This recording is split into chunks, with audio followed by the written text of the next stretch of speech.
ইউটিউবে এসে কি সব সার্চ করে, এইটা কি হয়? আমি ভাবতেছি ইউটিউবের চাকরি ছেড়ে দিব।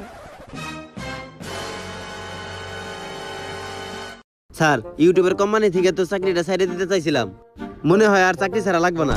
ছোট ছোট বাচ্চারা আইছে, মনে হয় মিনারাজও সার্চ করবো। মনে হয় মিনারা দুবা ডোরেমন। হ্যাঁ ডোরেমন, এমবি পাওয়া যাবে আবার। এমবি পাওয়া যাইব। যাক তাইলে চাকরিটা করি নাকি? হ্যাঁ করি।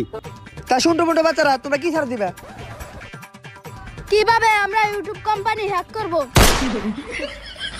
ওরা তো দেখা যায় দেশের শত্রু, দশের শত্রু, ইউটিউবের শত্রু।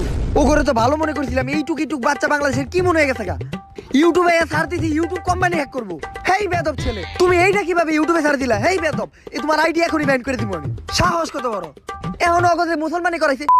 হ্যাঁ যাও যাও যাও বাচ্চারা যাও। যাও যাও যাও, তোমাকে এইসব ভিডিও দেখানো হইব না, যাও যাও। স্যার আমাদের কাছে কিন্তু এমবি আছে।